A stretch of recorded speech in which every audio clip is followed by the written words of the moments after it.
Okay, here we go. The I don't know, fourth in a row. I think it's Vol.4 because I had a Sabbath reference ready to go, so it must be four. Charlie, welcome again. Hi, This thanks for is having me back. my absolute pleasure. This is White Filth versus Crypt of the Wizard versus Charlie Woolley, whatever you want to call it.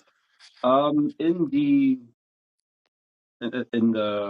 sense of some normalcy, or I don't know, keep it sane. Let's not shoot for a 3 hour 40 video this time. Not that there's anything wrong with it, but I mean, I feel like we can go forever and forever and forever. We just decided to skip 2025 for what it's worth. We're going to focus on the new year since we're here already. But let's recap. I guess the last festival a bit. We have to Sure. talk a bit about last year because let's face it, was a great year for you guys. Um, Bit of a stupid question, but how did you think about the festival when it was all said and done?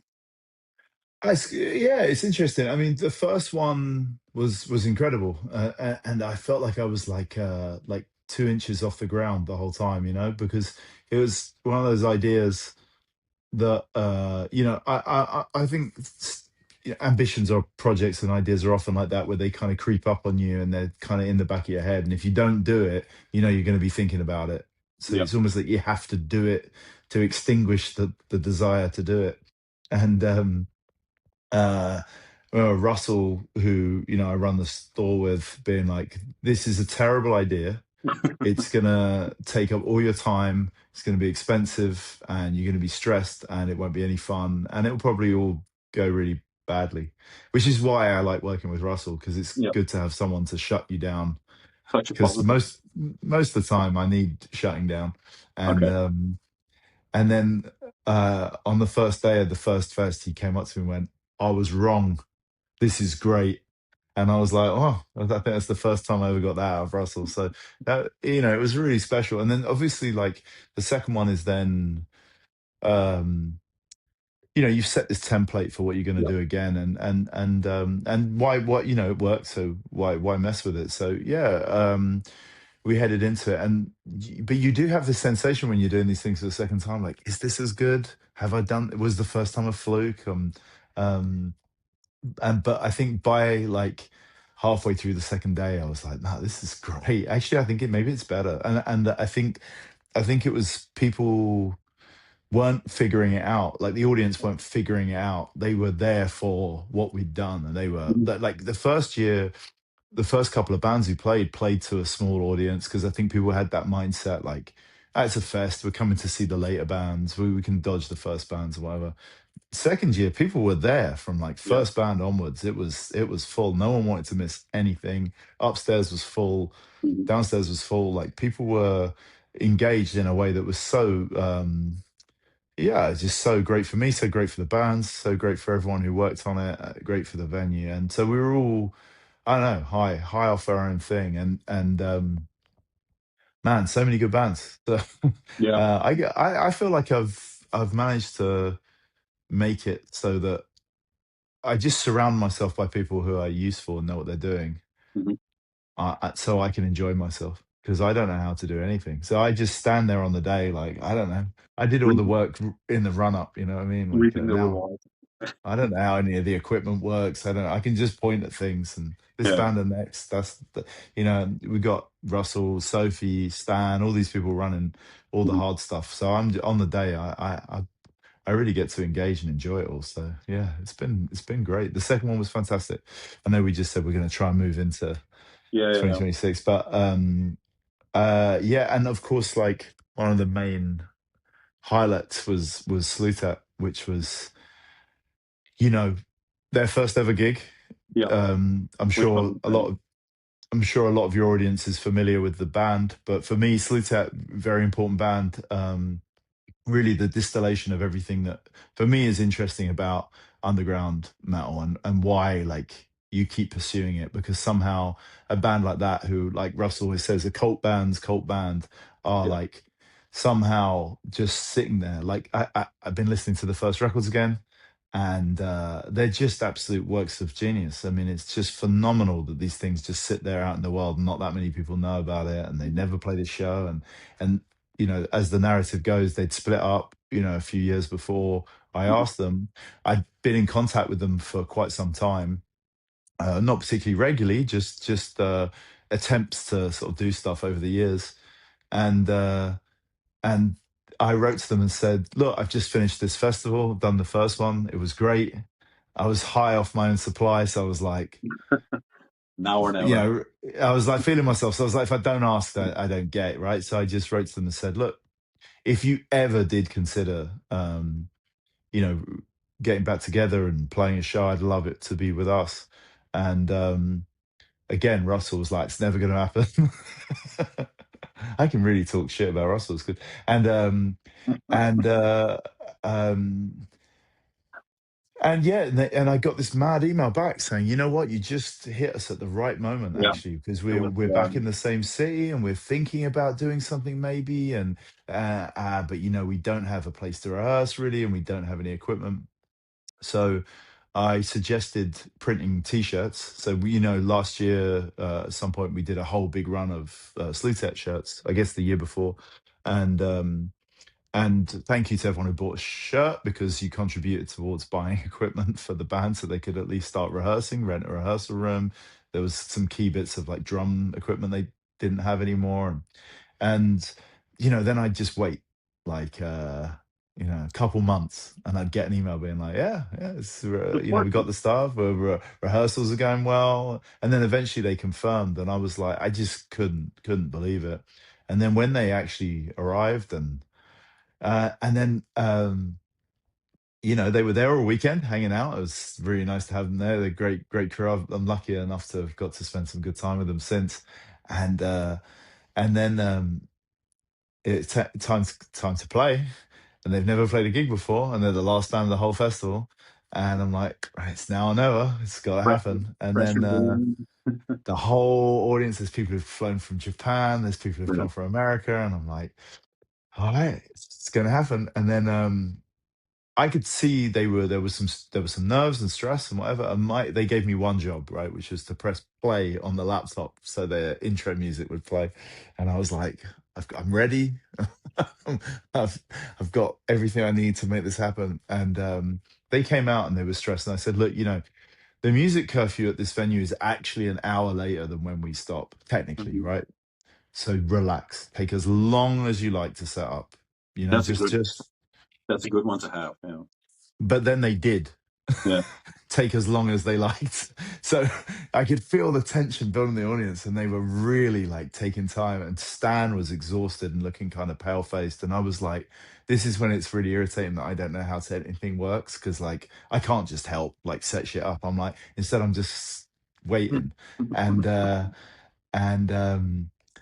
I was like, I'm picking up a bad vibe. Something's gone wrong. This isn't going to happen. This is bad. And I was getting really, really stressed. And then they all went off and went backstage again. And it was just Stan, and Stan wasn't communicating. I was like, oh God damn it, it's over. And then Russell came running up and said, the band want to see you backstage. And I was like, shit, this is a problem. And I went backstage, and they said, yeah, just wanted to say thank you again, and go and press play. And I was like, oh, okay. Ran out, press play on the laptop. They came out, and uh, I nearly fucking cried. It was all Yeah. that like anticipation, excitement. I was just watching it, and they were. I mean, you were there. They were otherworldly. They were just a phenomenal. I just couldn't imagine it being any better than what I it did what better it now. was. I think I said it. Um, I think I said it in the post video. Like, for that to be their first gig was, I mean, mind blowing is a stupid thing to say, but it was mind blowing. It was like they've been working to this for their entire life, which wasn't the truth actually. But I mean, the yeah. what you're saying, the palpable, not negativity, but there was something like this could go wrong in like, in like a heartbeat, because I mean, I they think in some ways, like, so I bumped into an old friend the other day, and he was like, "Oh, I'm going to see Mayhem next," and I was like, "Oh," and he's never been to a metal show, let alone a which is black cool. metal show.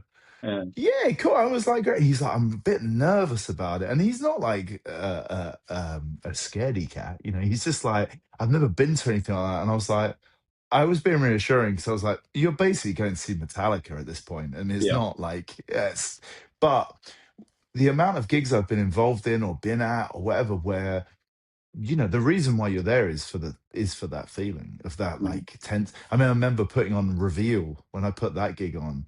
I mean, fuck me, my heart was in my throat the entire time because it just felt like anything could happen, and Yeah. not good things, not good, Mhm. not good things.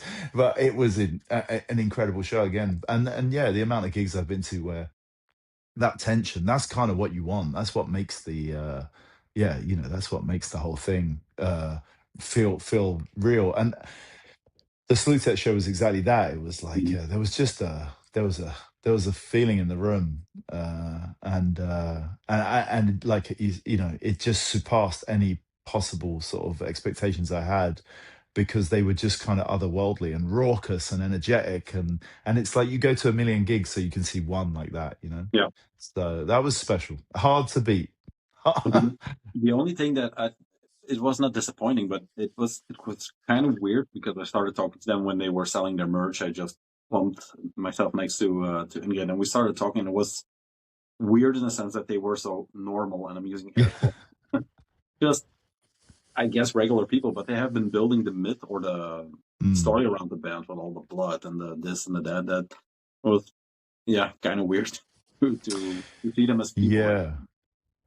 That's very Swedish though as well. I mean, because they are very much that too. I mean, I put them on Rock Festival, which was a bit Yeah, of a weird combo. They played in a cage in a tent in the middle of a field in at 1 in the morning, and the which audience is a were perfect combo. say again. Which is kind of perfect in a sense. It's kind of perfect, but it's a very heavy metal audience. Yeah, But I thought it was good to kind of I like booking bands like that are slightly incongruous. But we got to spend, you know, a couple of days hanging out nights, and they're all they are all they promise they are, yeah, yeah. as well as being quite normal. I mean, I just spent a bit of time with Brain Bombs, and you know, again, Just one of people. the craziest, fucking most sadistic bands in of all time, and also terribly nice people to Yeah, have a quick conversation with. So just nice Swedish boys, you know. I went doggy treat shopping with Ingrid in a Pancake Festival last summer. Yeah, there you go. I mean, you know, Yeah, that's it's that duality that's interesting. You know, you don't want people to be all one thing, whether it's no, boring or exciting. You know, that's so very but yeah, they are phenomenal. But I'm also very conscious at the festival that I don't want people's bands to think that I just book them so they'll have to be my friend. So I don't want to overstep and be like, right, you're mine now. You know, so if we get chatting and it gets friendly, it's cool. But I'm also trying to be professional and like give them a good experience. So you know, uh, yeah. it was kind of a surprise to see them back actually. Um, seeing Well, the new bill. yeah. I mean, my thoughts on that mostly was that if you can have Slutet, why wouldn't you? And I don't know how long they're going to play for. Who Yeah, knows? That they yeah, might turn around next year and say, "Fuck it, let's set fire to it all again." yeah. They could not be playing this year. It is a possibility. Yeah. So I just think if you can have Slutet, why wouldn't you? Yeah, That's the choice I made. So and they were keen to come back. So there you go. They're back and they can yeah. play.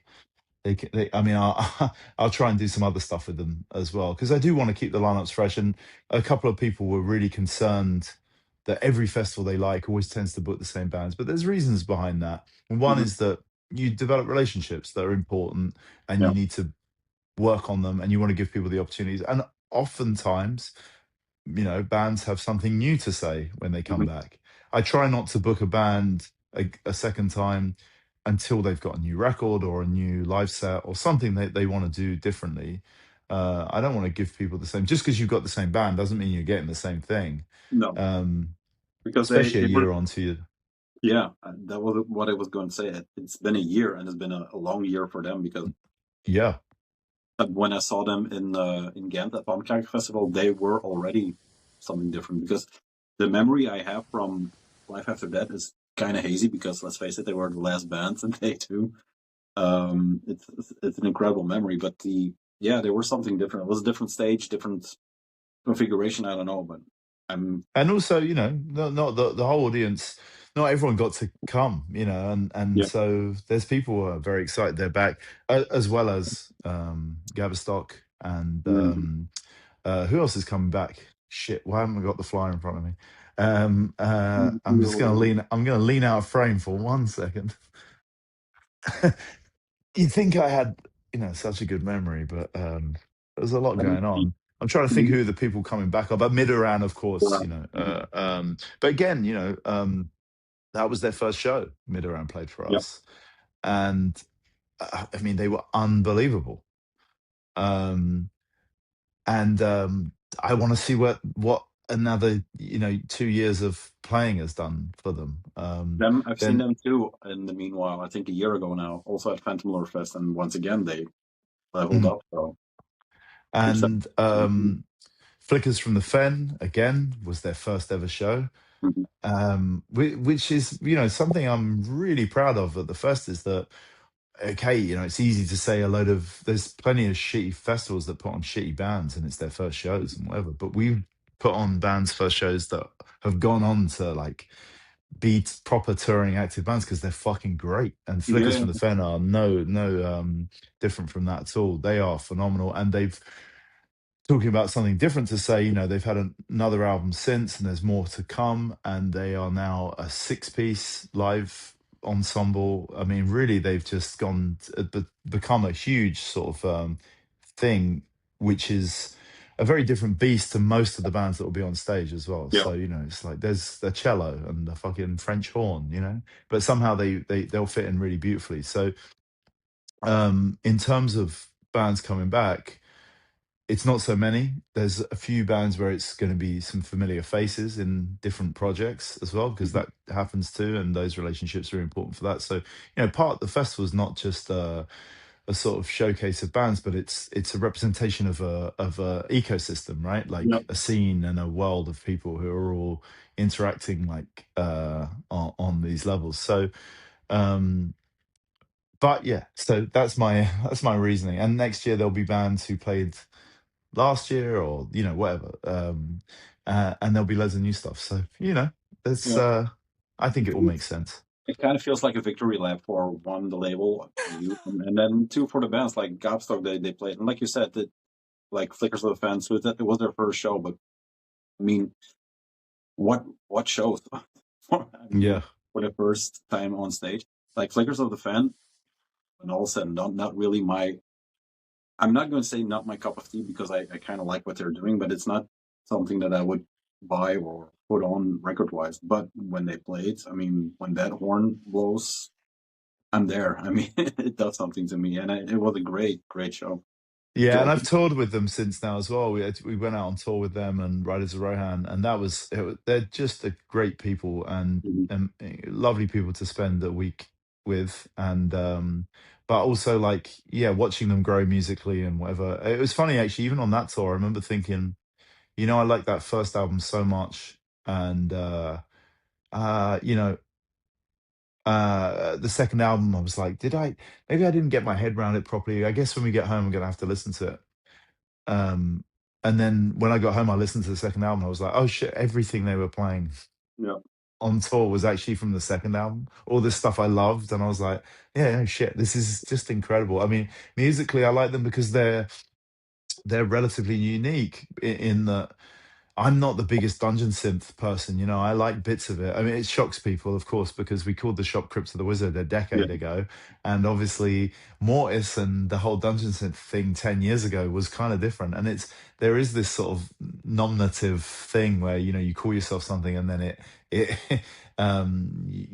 you don't know. I always think, like, what happens if, someone there's a serial killer who has the same name as you one day, and you're like, "Oh, it just fucks your whole life up." It'd be so annoying. And it's a bit like that with what you call your enterprise. Like, you don't know what that's gonna mean someday down the line. The amount of like when the crypto boom happened, the amount of tags I got on all the socials of crypto because everyone thought it was crypto the wizard, right, or whatever. Like, you don't know with all this stuff. That's what my point. But I'm not. I like Dungeon Synth well enough, especially in its origins and whatever. I'm not the biggest follower of the current scene, but where it interests me is where it starts to turn into something a little bit else. Yeah, where it I think bleeds. it's because I think it's a really fertile soil, and you can see it's like this community that's built around it, quite an online community, but like actually that's come into real life with lots of Dungeons and festivals happening all over the place, and um, lots more touring and live performances and whatever. So it's this very fertile ground full of creative people, but the barrier for entry is super low, right? Yeah, Because you can just kind of do it. So as soon as like people start pulling out instruments and then broadening it and taking it in different places, people like Spife, who played last year, yeah. who I love, who's almost like turned into like King Crimson meets Current 93. I don't know, like, but a solo project. And obviously Flickers, and then bigger names. The one you have out now surprised me too. The Ginger Wizards, that record. Sure, and that's got nothing to do with Dungeon Synth, but obviously it's been pulled into that kind of realm because no one There you else go. knows where to put it. But Mhm.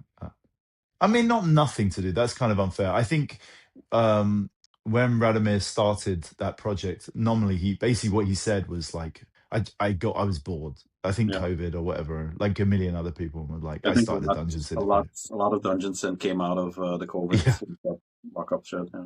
yeah, it was a disease of its own kind, and that, and no, I'm joking, and but then he was like, but it just wasn't very good. He made this Dungeons Synth. He was like, it was fine. Which is true of 99% of Dungeons Synth projects. That's Is that true. they're fine, but they do the job, but uh, um, they're not gonna rock the boat or anything like that. And so he decided to do something a bit more uh, Involved. involved, I guess, yeah, and broader and in its scope. And then there's obvious references to things like Bo Hansen, which I always mention Mhm. because I think that's very evident.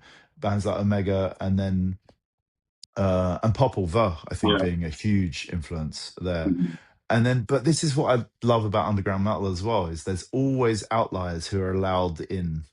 And he's one of those things where it's sitting in this context, even though really it has nothing much to do with metal of any sorts. And even Radomir's like not a metal guy. Yeah. So, But it uh, was there in the beginning. I mean, even Euronymous was a fan of all the German crowd stuff, and I mean, it's always been yeah, kind of interwoven in there. It's kind of cliche yeah, bringing that one up, but it's the most yeah. obvious link between the Black and the Keys, I guess. And Apart from again, Keys were I always just, yeah, yeah. But again, like as far as the label goes, I just want to put out whatever I want to put out, and I yeah don't really care about sticking to certain subgenres or rules or whatever. And I felt like it fit what we were doing, and um, someone involved in the band, because he's the Ginger Wizard, but the band is the Ginger Wizard and the Peter yeah. Jacksons. And someone, I think a Peter Jackson, came into the shop when Sophie was working and dropped off a tape, and it went on, and it just kept on getting played over and over and over and Okay. over again, and that's it. And then you're like, eventually, like your brain slowly starts, um, clicking in. You're like, wow, well, no one else is working with this band, and we're a record label. So, I'm really pleased. I'm so happy with that record. I think it's beautiful, and I really hope we can continue working together. And again, they're coming for Yeah. 2026 for Life After Death Fest. So, um, that should be a really special performance, I think. Yeah. I'm looking forward because cards on the table. I was not disappointed with the lineup that was coming out, but it is very um, eclectic. Maybe it's not the right word, but there are a lot of bands that I never heard, which I switched and then made a positive. I'm really excited about the lineup now, just because stuff like Skullhammer and I'm blanking on what is playing, but like Thumbhammer, Microsoft of course, and Bunche, Ginger Wizard, Abstock. Those are the names I know, but there are like Yeah, tons of names I don't know. Um, that's the yeah, idea. Yeah. yeah, that's the idea. But it wasn't the idea I mean, it was always 50-50, but now it's like 70-30 maybe. Yeah, I mean that's the thing, but a lineup is like an organic thing, you know. It's like Yeah. it's not as much of a straight choice as you might think sometimes from the outset. Like this was the year of I kept saying it's the year of no to start with because I asked quite a lot of bands Okay. who said no. Okay. Um, and so it's Yeah. Good for you. none of the people are second choice, but that's how it starts. Like you just start casting around and touching at things, and obviously a big part of how we make a big lineup on a small budget in a small Mm. space is by networking bands. So it's like, okay, so you're in this band, but you also play in this band and this band and this band, and you try and like cast around. And the way I tried to frame that as instead of it being budgetary restrictions, it was more about like tapping into scenes because that's Yeah. exciting. So last year, for example, with Crew Records, the French label, I Mhm. was like, right, we want Vorian, we want Fleckentarn for sure. That makes sense. What else do you But have? what else have you have? Yeah. And I think that's the way to work. And then before you know it, it's like we're almost showcasing a label. Um, the year Which before, was? And yeah, I never heard of it. The Electric Doom synthesis is also him, yep. right? They just hmm played Brussels, and I'm gutted that I didn't get to go there. But yeah, that for was sure. So I go that on. was I'm talking. really breakout for me to see all those bands. Yeah. I mean, it was great. I mean, that's it. So every year I want there to be something of that. Mhm. Um, but and without saying too much, I had my eye on Brussels this year, on Belgium. You know, like to try and tap into some older bands and some newer bands, and it just didn't come together for logistic reasons, and that's just what it is. So Can you you know, you hint? have to. Can you Pardon? hint at, because Brussels is quite a big place? Can you hint at what kind of lines you were inquiring? Well, you know the number one band that I care about from that part of the world, the Flemish farmers. You know, Ah, yeah. So you know, it's and I've tried to get them before, and there was a worldwide um, um, infection that stopped that gig from happening. But you know, yeah, they're so building a farm, it seems. yeah, exactly. So, you know, I'll get them eventually, and then I'll Okay. build something around that. So, you know, so but then to flip that into, you know, the positive thing that it is that when it finally formulates, it takes on it's like a beast of its own, you know, and it Yeah. takes its own shape. And there's nothing I'm not excited about on the lineup. It's like everyone before, it's gonna be how those bands interact. Yeah. Like you do this thing where you're like, well, if I put this band here, when everyone's watched this band, how will they feel? And maybe how will the energy change? And it's like you can't really, you can't predict. You You actually can't just predict. have to, Yeah, because you yeah, can't predict the gig. no. So you just have to put it. I mean, like I think like a band like Pussies last year, Yeah. who would have known how much they would change the energy in the room? You Yeah. know, I mean, it was fucking wild.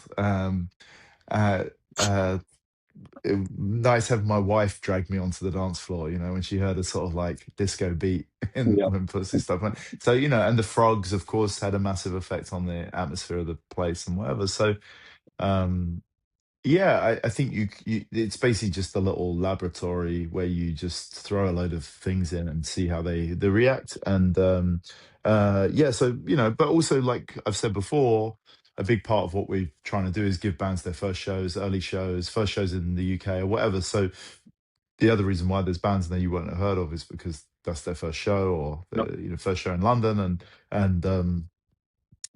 hopefully like in 2 more years time we'll be talking about how incredible those first shows were. So um and then you know the festival comes a living breathing thing in its own Mhm. right. So yeah, you know, I'm happy, I'm happy Yep. where we are. I'm Couple of looking weeks left to forward go. to. I'm looking forward to 100% of everything that's about. The one I was going to mention is one that you released, the Disemboweler tape.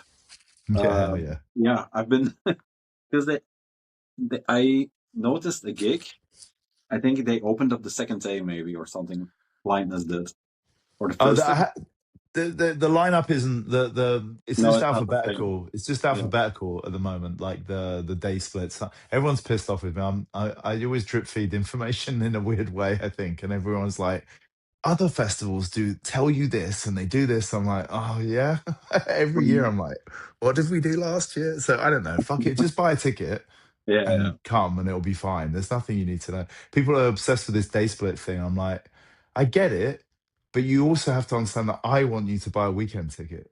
of course. And I know not everyone can, but we are a super small festival on a super small budget. And I need you to spend a little bit of money so I can actually pay for this shit. But Someone was complaining about how expensive the tickets were, and I was like, with the calculator, like, it's like £2 a band. Come on, like, come on. you should just do boobies and just go it like that. That's it. Yeah. Yeah, even with the 2 day bills, you have to have someone in front to just look at tickets for the second day. While if you have combis, it's just that's dealt with, I guess. Yeah. No, what I was trying to say is that we Sorry. no, I think you misunderstood that blindness last year opened the festival, right? Oh yeah. I understand. Yeah. So blindness is no more. It's done. No, they're done. But it took me half a year to figure out what band they actually were, because I talked to the singer, I think, on Uh, talk. I asked, was it you that was playing, and what's your band? And he's like, oh yeah, I'm working here. I need to go by, so I didn't see him again. So then I was like, oh, okay, another Death Metal band. Yeah, I mean, I might get in trouble for telling this story, but Stan runs the recording studio that is underneath Yeah, Crypt of the Wizard, and so we yeah. have a. I mean, I see him more than I see my wife sometimes. It's like Ooh, every day. Yeah, well, but it's like every day I see Stan. So, and we have a great relationship. Work a lot on music projects together and whatever. And I try and support the stuff he's doing. yeah, And he's secretly like a fucking great musician and a real head and really like he's like a behind the scenes guy most of the time, but he's also fucking really a talent himself. And he's got this great little lineup together of Josh and Joe from Vacuous. Josh mhm, is unfucking believable guitar player. So the three of them, it's a really good little mix. And then they went in to record Blindness, mhm, and Stan is also a fucking dork and has, knows how all the buttons work in the recording studio. And he got a tape machine record, like a reel-to-reel tape machine installed in the studio, and it was like a big deal and they're really excited about it, and it just was not it wasn't working. And he got so frustrated, he was like, well, band's done. but it So never came out. it never got recorded. He was so cross, he split the band up, that he was so cross. And I was like, fuck dude, it was so good, and then I think it was 2 months later, it's like, got a new band. And Oh, it's the same band. um but it's all new songs, totally different. They started from scratch again, basically, with a new band, new name, but and it's phenomenal. It's better, actually. It's really but good. again, one of those gigs where I heard like they didn't play a long set because I was confused when they stopped, but they play like 3 or 4 tracks, and I was like, no one is going to hear those tracks ever again. No, that was it. um Which Yeah, was so I'm just laughing at stuff that I probably can't say out loud. But there you go. Fantastic, and they'll be great again this year. But they've got a different slot this year. They've earned it slightly they've higher up the bill. But then again, I mean, that's wrong, because I don't want to slip into that thinking, because I don't want it to be one of those festivals where it's like, a hierarchical. Like, I've really no, tried to program it in a way where every band could play in every slot and it would work. Um, it there's was no, very that metal front loaded last year. Vacuous and then Blindness were the opening bands, I guess. I think it's a bit like that again this year, actually. Yeah, It's a good way to start the day, a bit of yeah, energy, like, big fun. yeah, there's more grindcore this year. There's like, I don't know, it's slipping in. It's because of Russell. He's a big grindcore guy. Yeah. Stan's a big grindcore guy. It's not a subject I have a deep knowledge of or anything like that. Again, it's a bit like the Dungeons thing. I like it when I like it, and when it Yeah, gets a bit weird and a bit unorthodox. Legislate Mortality is a really yeah. good example of that. That fucking tape, when he sent me that, Joe, a different Joe, but Joe, who's behind that project, he, I think he'd been coming in the shop for a while, and so yeah, I sort of knew him from around. Knew he was working with Stan on some recordings, and Stan was coming out of these mix sessions buzzing like, you got to hear this. This is unreal. And when Joe finally sent it to me, I mean, it's so crazy. I just wasn't expecting this sort of like techno inflected, like sample, like broken sort of tape machine repetitive locks and loops, and then just like splurges of weird gore grind that were played. I think like the drums were played on the guitar through a drum effect pedal, all this stuff. I mean, it's like really fucking weird Wow. approach he has to things. So obviously I was like, it's one for us. So Yeah. I'm excited to see how it worked out live. And I think actually last year, thinking back, there were quite a lot of solo projects on the main stage downstairs. Yeah. People like Harkundra, Lila Aya, Optimus. Oxinus. Mhm. This year, there's just him, just Legislate Mortality. It's the only solo project downstairs. Oh, All he's solo. bands, apart from that. Yeah. So Okay. yeah. So that's interesting. So it's going to be a bit more filled out, and a few bands like Gaberstock have announced they're playing Gaberstock Big Band, which means there's Everybody two needs to extra. come. So there's like 6 people on stage for Gaberstock this time. So again, it's like Gaberstock Big Band, Flickers from the Fen Big Band. So yeah, we're going. We're last year was minimalist. This year Yeah. is maximalist. Did Yes. you warn the trades hall for the Danes coming in? I've told them to stock up. Yeah. Yeah. Okay, good call. Yeah. Yeah, Yeah. you have another Danish band programmed, which I'm very excited about, the Erection House. Um, Yes. Looking forward to see the thing that was missing, but missing in my opinion. I would love to see GAM, but in the end, when I see the flyer now or the bill, I don't think they fit because there's not really a black metal band on the bill. There's a lot of black metal going through it, but You're forgetting one. I'm forgetting More one. maybe Volhan are quite black metal, I would Yeah, say. yeah. Sorry, that's fine. um, Gam, it was an error of judgment of my own. I just hadn't quite got my head around them, and I think you talked about them on your like end of year list or something like that. Mhm. So I watched that and I was like, shit, I need to go and listen to it, and then um, obviously I work with Scimitar, and Sham, who you've met from Scimitar, Yeah. has a very like forceful way about her. Very polite and always comes from a place of positivity. But I think when Sham asks you to do something, you're Usually. supposed to do it, Yeah. or at least I usually do. So for one, she said that I had to book Curas, which is Adam from Scimitar's other band. She said it's the most joyful experience you'll ever have, So I was like, fuck. So I tried to book them last year and it didn't work out. So we had them this year. And then that helped spurn on some other projects as well. So, and then I got a message from her a few days ago saying, but why have you not booked GAM? And I feel instantly guilty that I've let It was Sham meant to down. be. Um, so I will rectify this, but not this year. But we'll figure something out for sure because I realize I've made a bit of a mistake with I think even Eric's going to be there, so it wouldn't have taken so much more to get them in. But um, When I saw the names coming in, I was like, okay. it's possible, yeah. But you're right. That record is phenomenal, and Yeah, then from what I understand, the live show is actually even better than the record. yeah, So we'll make something happen. It will. But I haven't asked them yet, so they could yeah. also Okay. tell me to fuck off. But you There know, there is a distinct possibility. I Not think because of I've you, got. not because of you personal, but I think if the Danes are quite social, and I think, I mean, with the Danes, I mean the group we know, I think Gam is not the most social within that gang. Maybe. Yeah, I don't know. I'll just tell them. I'll just ask Sham to tell them to do it, and Yeah, then they'll have to say yes. So there you done. go. But yeah. So again, and reflecting back on last year, the Scimitar show was also phenomenal, and I think You know, the start of something really special. So that was another one. another first gig maybe, or No, no. no, no. Scimitar. They've been brewing. Not so many shows, but certainly they've definitely got shows under their belts Okay, in yeah, because they had Copenhagen. the demo, of course. Yes, and I think we'd already put them on at Muskelrock, and then um, at Mayhem as well when we did a Yeah. Crypt like all day thing at Mayhem. So Mhm. no, certainly. Oh, my memory is not in order Yeah. of it.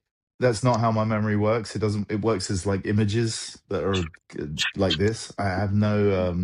I think there There's must no be some timeline. medical diagnosis for what I have, but it's not. It doesn't work like that. But there you go. It's if you believe in time, there's a problem. If you don't, there's Yeah, not really a problem. yeah. Yeah, It's not connected to time. Scimitar was one of the bands that I didn't know beforehand, maybe a bit beforehand. I mean, when you started announcing the records, and then I got into it. But that record shot up my end of year list for sure.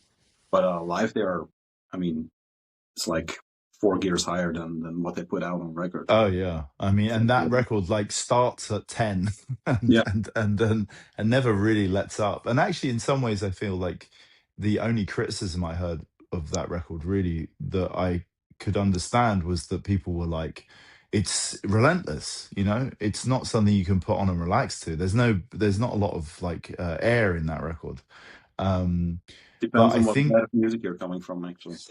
maybe, but I think I think for me, what I love about it is that it demands your attention, you Yeah, know, and you can't listen to it casually. It's not in the background. It's like you have to give it something back to it. And I think if you do, it's really, I mean, we're skipping from festival talk to release talk. I hope that's fine. yeah, But that's right.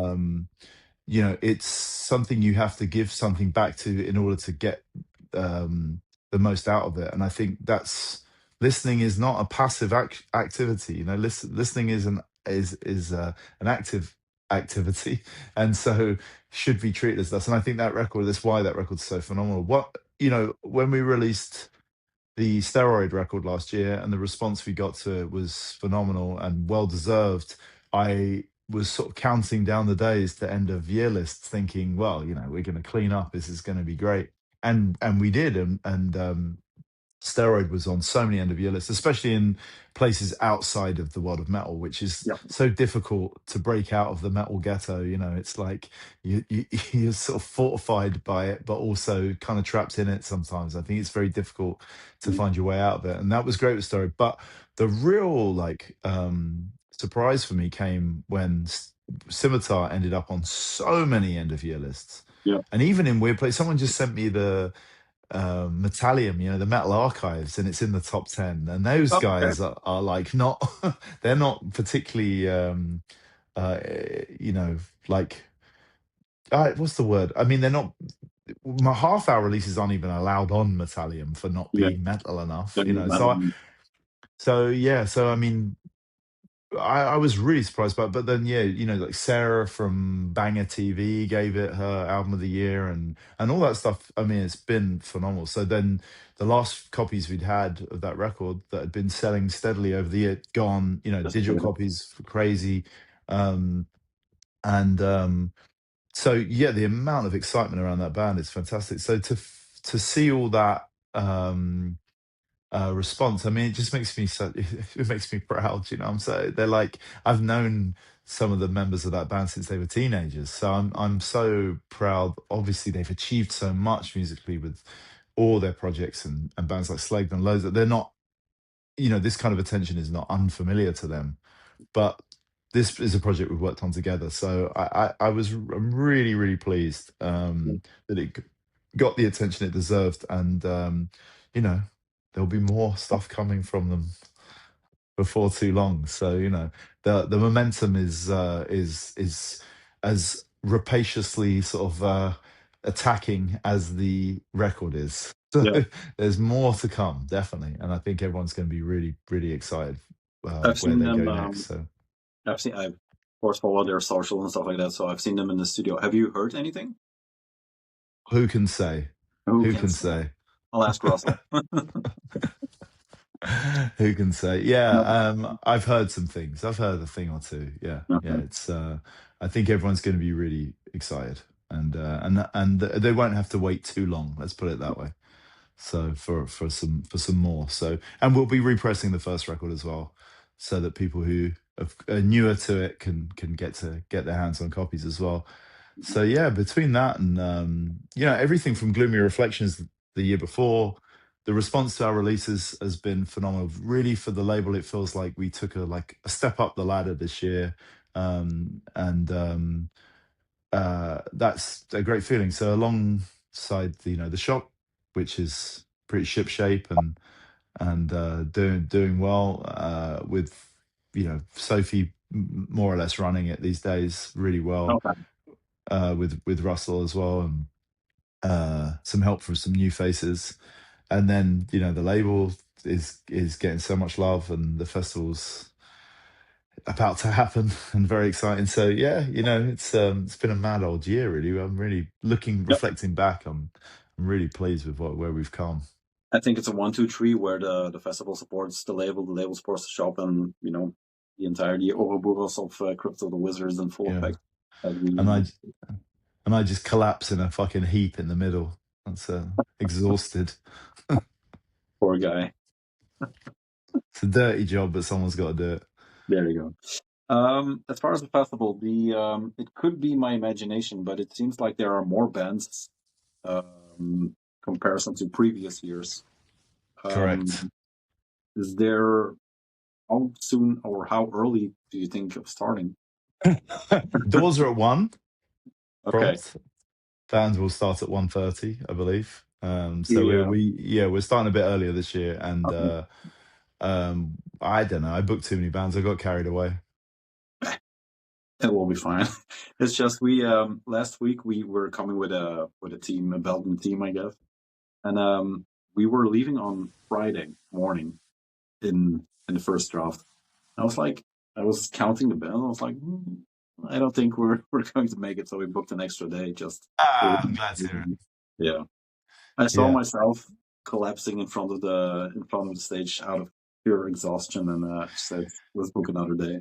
Yeah, I didn't want to push it too much. I think there's only a couple extra a day, but yeah, it's you know what? One of the things that was a pleasant surprise is there were more bands from the UK I wanted to book this year than previous years, I think, as well. And one of the reasons why there's a lot of UK artists that approach us. One of the reasons why I don't book as or haven't booked as many maybe in the past. One reason is if they're playing a lot of shows and a lot of shows in London, then it's kind of outside of our remit a little bit because although there's no rules, in a way, we want to give people something they're not experiencing elsewhere. So there Yeah. might be bands that it may seem obvious to them or it may seem obvious to the audience that we would book that we haven't. Um, and then, the other part is as the shop, because the festival does reflect the shop to some degree. A big part of what we do is bringing like really good underground music from all over the world and and Mhm. and, and concentrating it. And so the lineups reflect that, to some degree as well. So, but and then there's bands like scenes in the UK which have their own ecosystems, which I think don't really need us to showcase them because they're Okay. doing it themselves really well. Are they So it's are they new eco scenes, or are they things that you're tapping into just now? No, I mean stuff that's pre-existing, but like stuff that I just feel like doesn't necessarily like Get a stage. warrant. Yeah, so I just feel like let them do their thing. Yeah. This is our thing, Yeah. and we'll do. And that's happening. There's other little festivals popping up as well around the same kind of scale, Okay. and there's no point in booking the bands that they're booking as well. Um, so yeah, so these all these sort of abstracts become kind of like part of your remit, and then but anyway, that is all to say, with what we've got, Scab, we have Scumhammer, Hmm. uh, Disemboweler, and Secrecy, Self-Immolation Music. Um, I'm forgetting Legislate Mortality, there's more, and they're all UK. So that was cool. So that meant as well a little bit more budget left Yeah. over to book a few more bands from abroad. Patrol, who I'm super excited about. I don't know if it's your cup of tea, but they're like you know new wave of British heavy metal, kind of like Thin Lizzy, punky kind Yeah. of band from Spain. Although members are kind of from all over. and they'd originally said no, because they had a gig in London the week before, which got cancelled, and I was like, they were back on the menu. So it's like, even though the lineup was kind of full, it's kind of, last year I was complaining that there wasn't enough heavy metal. Like, there needs to be a little bit of heavy metal for the energy and stuff, you know. So I'm super happy to have them on board, and they just got off tour with Steroid as well. Yeah. So it kind of made sense. I know you were asking about Steroid, but obviously we just had them here. So So far, it's my kind big of, three, I think, Steroid, Gam, and No Future, which was a weird one for me. yeah, I asked No Future, Yeah, you told me. yeah, and it just didn't. Again, it just didn't line up Which is time weird wise. because they're playing in Belgium the week after, but Yeah, well, yeah, they always, couldn't do it. always make So there it. you go. So like, it wasn't meant to be this time. I mean, that record is phenomenal. Yeah, but it's, I mean, everybody their choice, but it's weird to see them play the Brussels Festival, which is black metal extraordinaire fest for 4 days, and then I think the fit would be better on that. But that's just me. For sure, for sure. I see that. I mean, that is a tendency with black metal festivals. I know, like Parish, who I work with, who are, like 70s kind of Yeah, proto metal, pastoral, folky band, get asked to play on black metal lineups because everyone's like, well, we'll have this one, this one bit of just light one trigger. relief. What's the festival? Chaos Descends. They played. They opened and Uli John Roth closed, and the rest of the day was black metal. So you're like, okay. I mean, because most of the black metal heads have got a soft spot for a bit of heavy metal too, and some Perfect 70s rock. bookends. But like, yeah, it was quite funny. Although we got stuck because Uli John Roth stole our driver, and we had to we got put on a coach back to Berlin, and took fucking hours and whatever. So we've always, as much as I love his beautiful guitar work, he's now an enemy of the wizard. Yeah. But yeah, fucking yeah. So I get it, but I've been really interested in their future's sort of policy, because I've been talking to them a bit about trying to not play in metal venues and not metal contexts as well. So again, it goes back to what I was saying before. It's like, the story of In Solitude is so much of that. Like Henky Palm's um, album Poverty Metal, Hmm.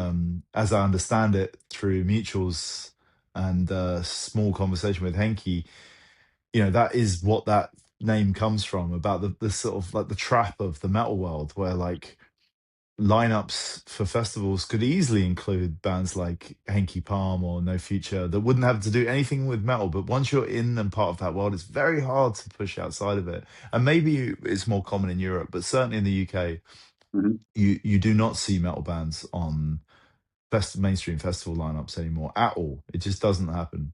Um, especially not good underground. Maybe you'll get Yeah. your bigger bands, but then the big metal festivals, um, of which there are quite a few still here, are booking Sleep Token, and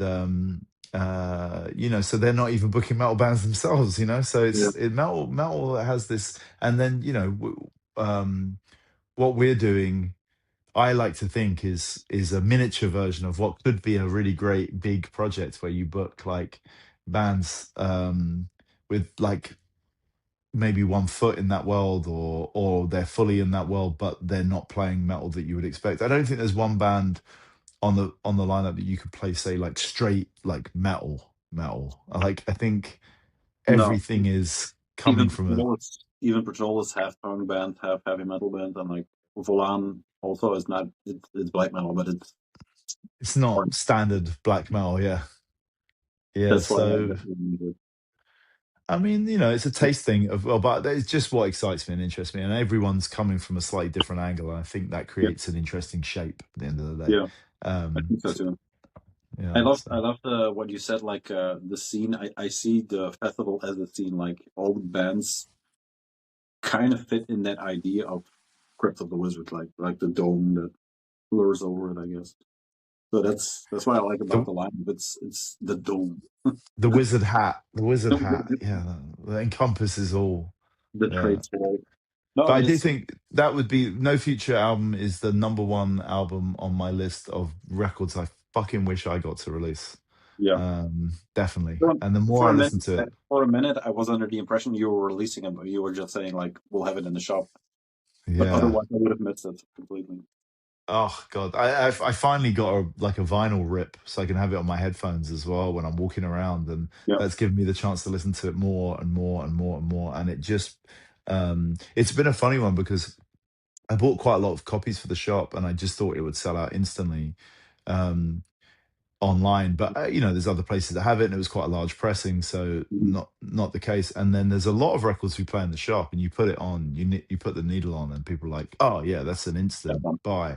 No features, not like that. Like people, you put it on, they go, because it's not an instant record. You really No. like again, it's an Yeah. active listening record. Like, and the more you listen to it, the more it sort of like grows up the back of your spine like a No. fucking like vine, and like gets into your head. And now I think about it all the time. Like it's in my opinion, it was kind of comparable to the Scimitar records in the sense that they kind of come from the same pedigree here and there. But the when I first heard the No Future, I'm not disappointing, but I was missing the attack that something like In Solitude, for example, had. But it's like you said, it's like creeping vine when you. I Mm. I maybe heard it like 20 times now in total on vinyl, but I still need 20 more just to.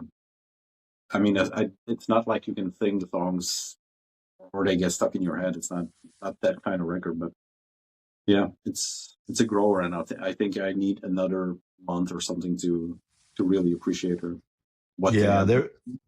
there is some crossover with those scenes with the Scimitar, Slutet, No Future. All these people are sort of intermingled. Reveal. I mean, Yeah, that's a band I would love to see play a show again. And then even bands like Obnoxious Youth. There's cross into there and yeah, stuff like that. So I mean, this stuff is really important to me. It's not just personnel. It's funny in the shop sometimes when a customer come in. I don't know if it's apparent to anyone watching or yourself that I tend to talk a bit too much, and I also mix what the things I'm talking about on top of each other and whatever. And sometimes I get so excited talking to people about records in the shop. I'm talking about 4 records simultaneously, and yeah. unfortunately, it has been known to happen that a customer walks away not understanding what the fuck I've told them or buying the wrong record. I Not remember a customer once emailing me saying, "I bought this record, but I swear the one you were telling me was something different." And it's like that. So, um, but because that's what excites me is this cross pollination of people. It's not just records, it's the labels, the personnel, yeah, and all this stuff. The reason why that's exciting is not to just be a nerd and know it all. It's because that's how you make sense of it all. Is like, especially with these wild ecosystems yeah. of really incredible, odd and talented people interacting and merging. And Scimitar is such a great example of that. I was such a big fan of Slegd and everything they did. Domus Mysterium was a huge fucking record for me, Mhm. especially around like quite early years of the shop, and With the shop. Yeah. just playing it on loop and loop, selling dozens of copies because we had it on all the time. And then hearing the Shambler In records and being like totally in love with it, and really trying to push people towards it, bringing them to London, and then those two things fold into one thing, and with the addition of other people too, and then what a beautiful chemical reaction. And so that's why it interests me, and that's why it's worth, I think, the effort of not being able to remember your bank pin number or your own email address or where what you did last week, because your brain's full of all this fucking Cool. stupid shit instead, because the result is just ever expanding universe of Yeah. excellent music.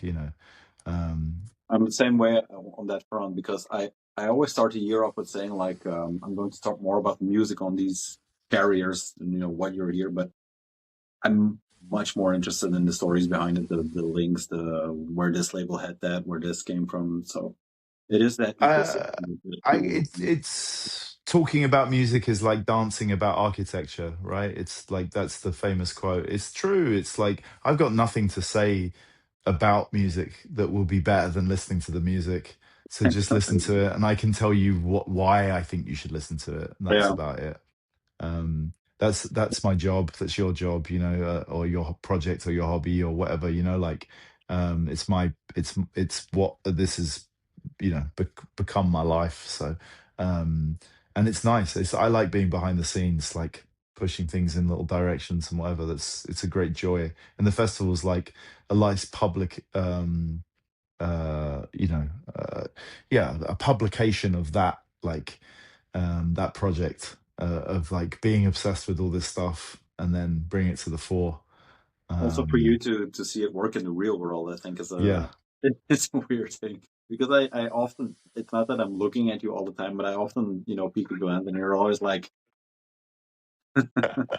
really I, enjoying, really yeah, I enjoying. really do. I really do. I mean, I really genuinely thought the job of someone who runs a festival is to walk around stressed Yeah, and not getting to see anything. The amount of people I know who run festivals who I'm like, "Oh, I didn't get to see this. I didn't get to see this." I think the scale of what we do is small enough.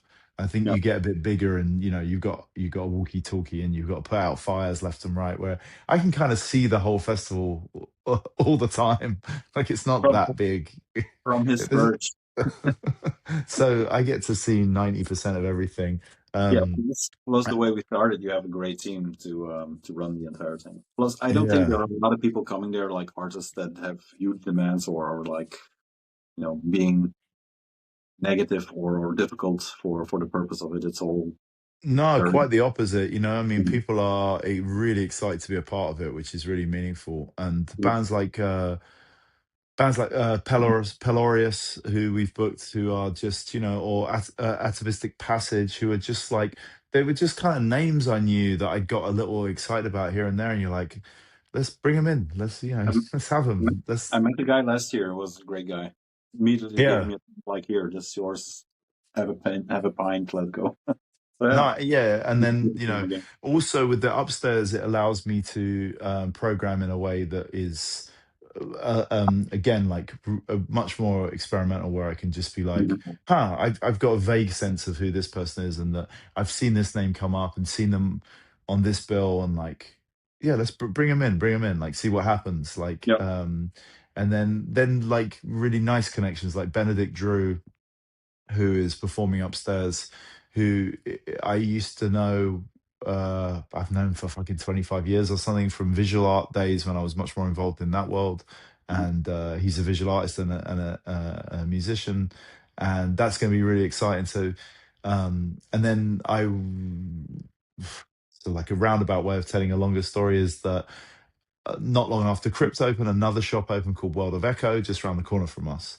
No, Great okay. shop, really very different world, sort of post-punk, indie rock, you know, different worlds, and a lot of contemporary music from labels like Discreet Records from Gothenburg, who I follow a lot of what they do, and shit that wouldn't work in our shop that works Yeah, there, and you know, become quite close friends with them over the years. We did our Life After Death festival at Walthamstow Trade Tour.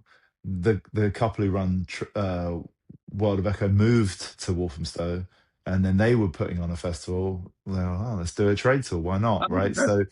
So they just did their first fest there as well. So I got to go to a fest at the venue, totally done by someone else with a load of bands that I wouldn't book. But there was one artist that played, Thornwich, who I Mhm. just thought would fit our bill perfectly as well. And she's like, again, had she like come from a metal context, everyone would be like, yeah, it's kind of dungeon synth adjacent or something like that. But it's really its own thing. But it's like quite, even the name like could kind of fit, you know, and doesn't look incongruous. But she makes her own instruments out of like felled pieces of wood that she finds and works on and polishes, and then creates instruments out of their natural shapes and plays them with her feet and pedals and fuck it. I mean, it's really one not to miss. It's really special.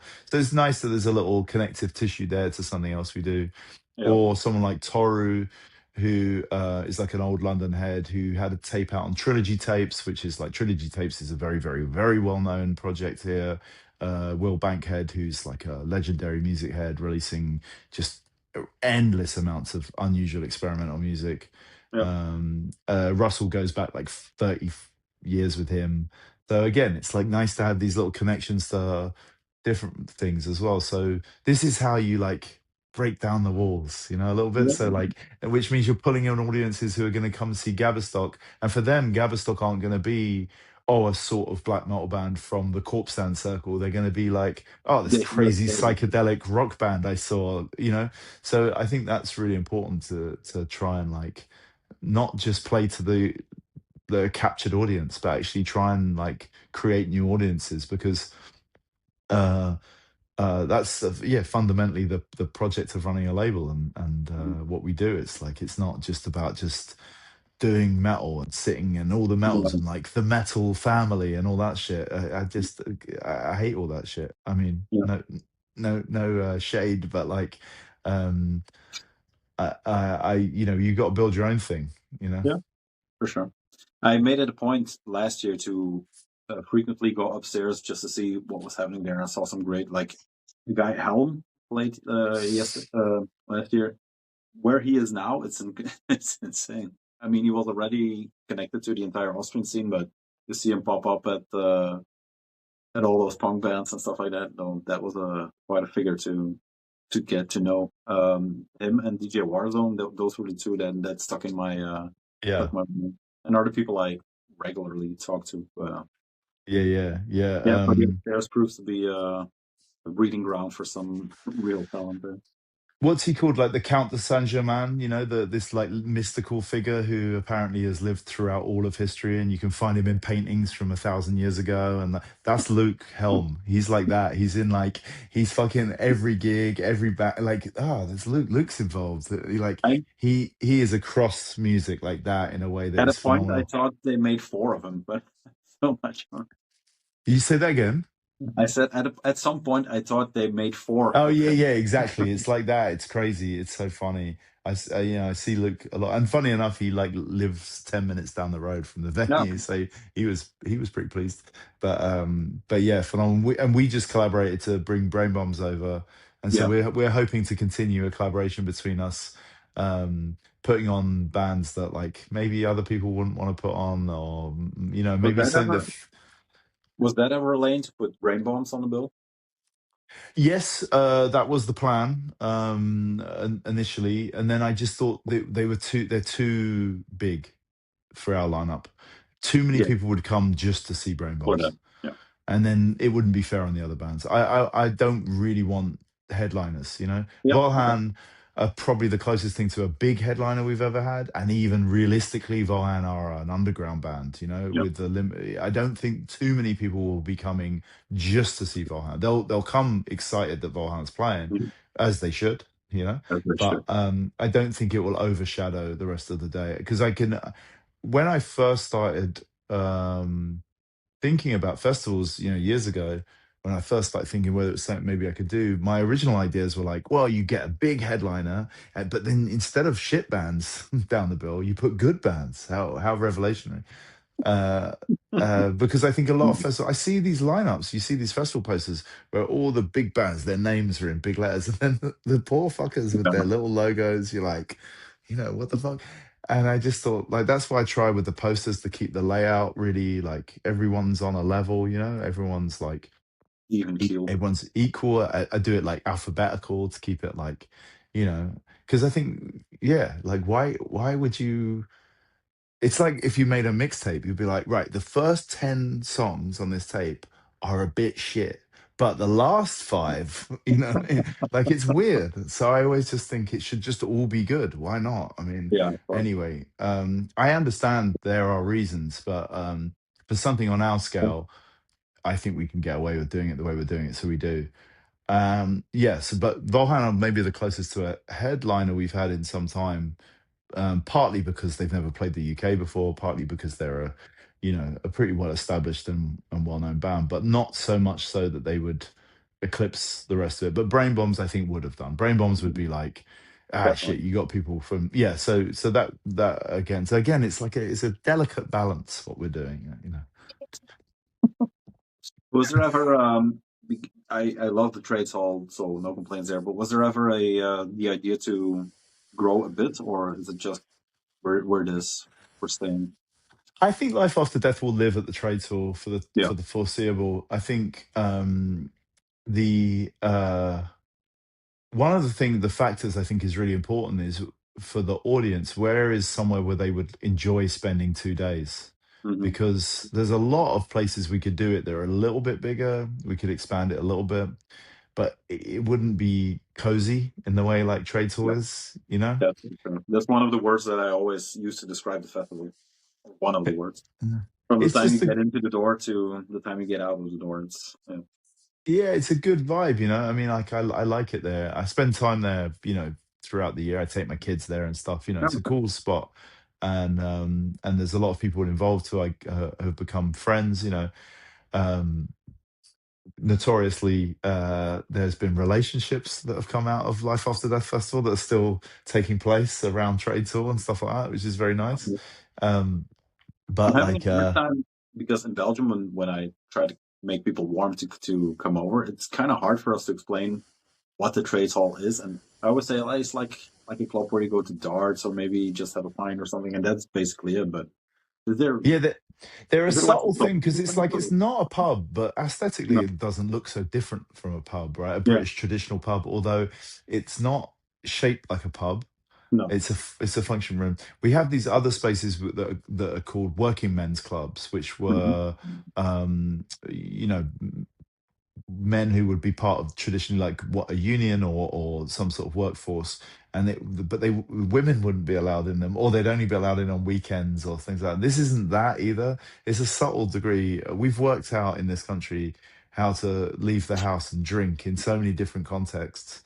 um To each their own. um and so it's a trades union hall, and it's a functioning one. You have to be a member to reap the benefits. Although they've softened the membership, you used to have to sign someone in, so we couldn't have done this a few years ago because everyone would have to sign the next person in, and all that. It wouldn't work. But they've changed the rules a little bit.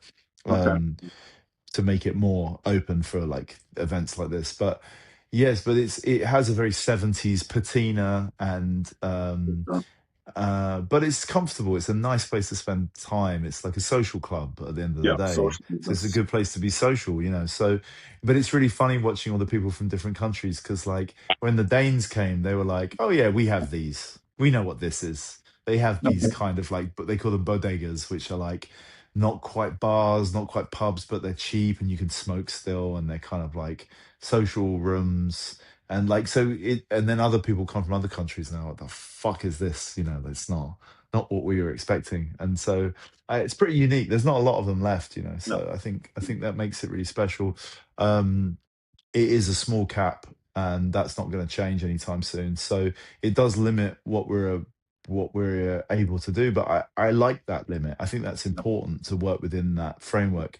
If there was to be a bigger festival that I was to think about doing, it would be somewhere else and it would take a different framework. But I Yeah. still think life after death would continue to exist as it is. But there's potential maybe down the road for something of a different scale in a different place. But, that would be an ambition that I may have that can't really, there's no reality to it yet. So, you know what I mean? It's something Russell that called me. maybe. Russell called me. He said it was a shit idea.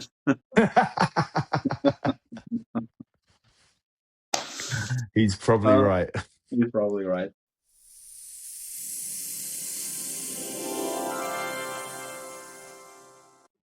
I see we went over the hour mark by 10 minutes already. Let's see. As per usual, the Fest has some releases that were prepped for the Fest or that are especially for the Fest. Is that the case this year, or is there something you can say, announce, let go? Yeah, for sure, for sure. Yeah, there's some stuff we can't talk about, but yeah, there's stuff we can. There's a couple of tape releases that we usually doing coinciding with bands. There's a Yeah. few little things with bands where we try and make happen. Um, and one is a new Legislate Mortality we talked about earlier. This sort of bizarre like circus ride of a grindcore band. That should be interesting. Um, and that, that'll coincide with them playing. There's someone coming in to play like basically the sort of first version of a project they've been working on and off for a while, but I think this is their first sort of gig really. A project called Windy Riddles, which it's just sort of fallen into my lap out of like ongoing conversations with an artist I really like. And it's an odd one. It has sort of like some dungeon synth in the DNA again, but it's Okay. more than that. It's just a weird experimental sort of synth, noisy, odd project. Yeah, really haunting, odd shit, weird. That's a good tape. I like that. I like with tapes. It's definitely a space for. I try and be format specific. I Yeah. don't tend to like release shit like tape and vinyl. Well, I have done, but I like being format specific. I think there's things that should only be on tape and things that work on vinyl. It kind of works Uh, out, I think. I think so. I think so. Although I'm sure there's no rationality to my choices, but I'll give you our big exclusive because it's not been announced anywhere yet. But I'm really very proud to be releasing two archival reissues, which is not something we've done before. Mhm. So it's a kind of new space for the label. Although I can't see it being something we do a lot of. This is an incredibly important band to me. So obviously we talked about it at the beginning. Um, that this ongoing relationship with Slutet had been And forged through sort of like them coming out of their hiatus and onto stage, and it just feels like um it's an opportunity, them sort of coming back into the world to remind people where they came from. And I think the availability of their releases has always been tricky. yeah. One, due to releasing with Go Warwicks, who are famous for small runs or runs that aren't too small for a lot of people's taste. Mhm. When they, but like when you're putting out a record by a band like Slutet, it would be wrong of you to release 20,000 copies because the world isn't ready for it. So Mhm. I think those first two albums that they made got released in runs of about 100 copies each. I don't think much more. Yeah, Um, we do 150 maybe. Yeah. so I thought it was time for those to find their way back. They are most of the music's available in other places, comps and stuff like that. But they're two incredible records, and they deserve this sort of standalone place in their catalog. And so we're doing a slightly bigger press than the initial press, and hopefully that will sate um, a new fans, new audience that I think have come about over the last few years, and also to give the band like records to tour with and Yeah. to sell at their shows and stuff like that. Because like the last few shows, I know they've been like selling shit they found in a bag of like some old tapes and dubs and weird stuff. So it's also like a legitimization of like them as a really important act. And listening back to those records a lot, working on the reissues. They're just unbelievable records. They deserve their place, and they're like connective tissue between very experimental, unusual ends of black metal, and there's so much like old noise rock in those records that Yeah. they remind me in places of Sonic Youth and Swans and bands like Mhm. that. And but they really truly are their own thing. And in the same way, like I feel like you can look back into like a lot of especially British music in the 1980s and find like these phenomenal post-punk records that no one knows about, that are completely forgotten, Mhm. that sound like absolutely fresh and phenomenal to people today.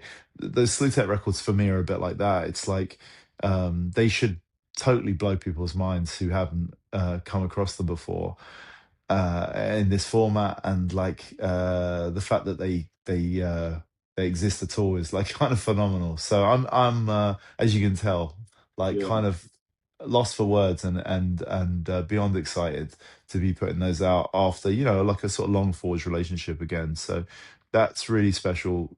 Another reason why they're going to be playing the fest, so we can Yeah. celebrate the releases. So yeah, so Slutat originally 2015 uh, was the debut, and then Jihad in 2017, Yeah. and those. So we'll be doing both of those. Yeah, so come get your coffees. They'll be first released at Life After Death Fest. That'll be the first place you can get them, and if there are any left over, then we'll be selling them on the store. So you'll have to wait a little bit. But yeah, we're really proud to be part of that. Lots of love to the Love and Beauty crew. Yeah. So. I when the poster, I mean, I call it a poster when that came out. That is such a good picture with her just running with that knife. That's I so love that image. I love it so much. They're just a phenomenal. I got to spend a lot of time going through like an archive of their old photos and stuff that we're yeah. utilizing for the releases. Um, I can also tell you I just found out today that the printer who was printing a lot of the archives has rejected the printing the material on there, the content of the Oh, for the real? material being too explicit and triggering for people who might have to work on it. So I found another printer who can meet the deadline. So Jesus. This this is coming here? just this isn't for the records themselves, but actually for Yeah. some accompanying material. So Okay. so that'll be fun for everyone as well to find out what's in those booklets because they really are an interesting crew. I mean, I wrote back to them said, "Look, it's art. What's your problem?" You know. Mhm. Are they There you go. the records will have extra, like you mentioned the booklet, but they're not, copies of the Go to War X record. I assume they will getting the treatment, the Crypt treatment. I mean, the music is what it is. There's Yeah, nothing yeah, of course. changed. There's nothing different. They are like they as it survives. We're lucky enough, I think, that they're like high quality recording files still left at all, let Yeah. alone like some sort of remaster or remix, which I thought was absolutely unnecessary anyway. But in terms of the records Jacketing. themselves, yeah, they're slightly different. Um then no one's going to be pissed off because they're not like exactly the original covers. They've got their Yeah. own spirit, but they are more or less exactly the same on the front anyway. Um, Jihad has a slightly different image, but the backs are different. Yeah, no, they're their own things for sure. They're their own nice additions. I Exciting. didn't.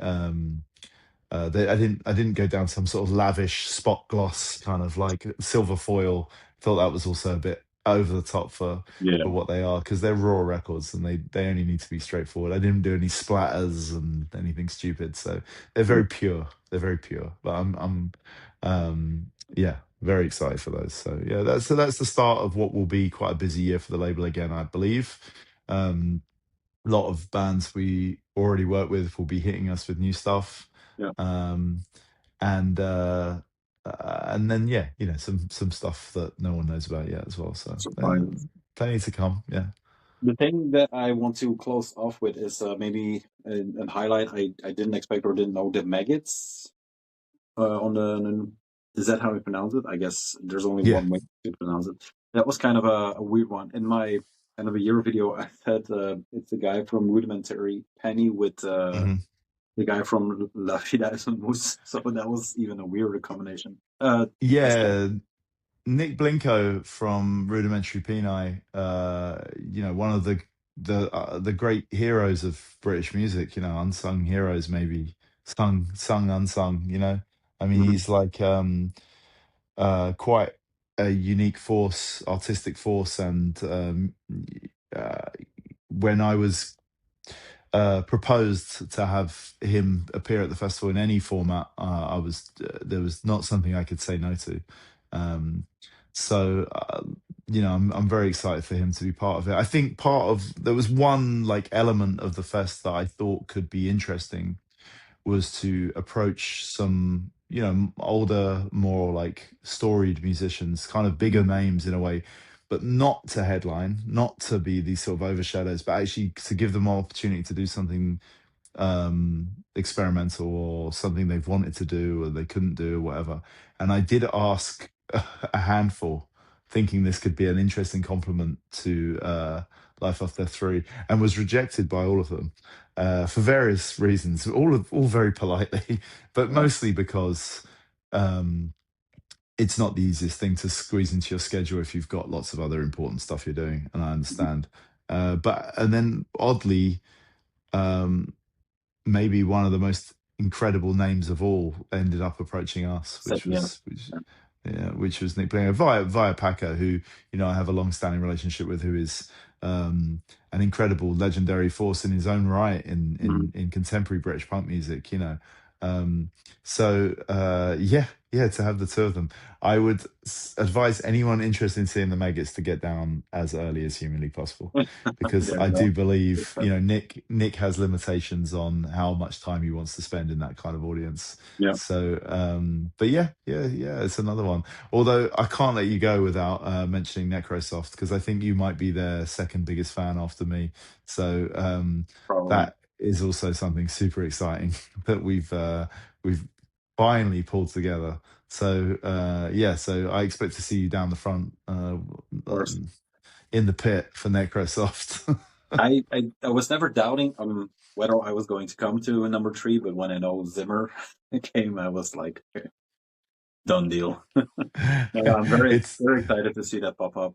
And yeah. you kept it from us for a while, so that's okay. Well, I was a bit suspicious about it actually coming together. I was given very little information, but there'll be some heavyweights joining him for the live performance, which will hold the whole thing together as well. So yeah, no, I'm very excited to see Zimmer unleash. I mean, that's a release of ours from 2024, I Yeah. guess, which. No one saw coming or anticipated, but it's a phenomenal record. I hope it spurs some more interest back towards that project as well, because while it has its fans, like a lot of our releases, Mhm. we're releasing cult records, right? That will be famous cult records in many years when I'm dead. There'll be people clawing their eyes out to try and get copies of the Pussies record and the Necrosoft record.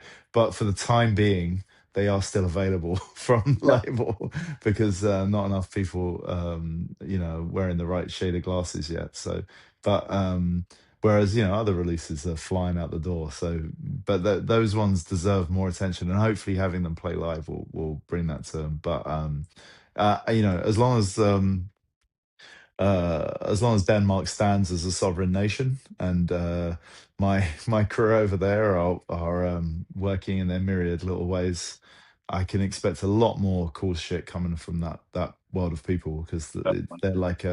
they're like a beautiful oil well I've tapped into long distance, that I'm just siphoning off the good shit and doing what I can, So yeah, lots of them. I'm sure there's people we haven't mentioned that bear Yeah, mentioning, but of like course. again, we want people to be able to watch this. Very true. Last question. If you had to Okay. make your top 3 want list for the fest, just name a few off the top of your head. Oh damn. Personal top 3. Ah. I guess I'm asking what are your favorite your 3 favorite bands? In a way, but also like not all bands I love are really live bands or whatever. So it's and also like my top bands for the fest would also be within the caveat of Yeah. like fitting my remit that I've much discussed over the past hour.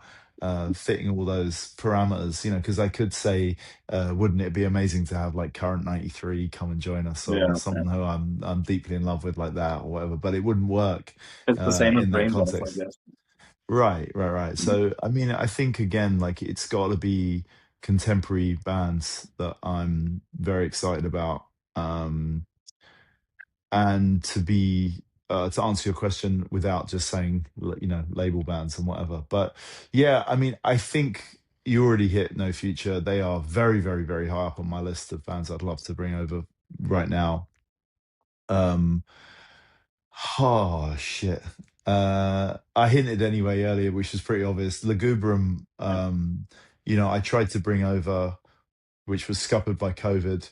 I would I would love to have Legubrum play in London. I think it would be really special. And again, I think if we did a standalone gig with Legubrum, maybe 100 people would come, and it would be a lot of work, whatever. But if we can get them for the fest, Yeah. this is what's great about Life After Death Fest, is like bands that I like I said, the best the festival is built out of bands who have 10 fans.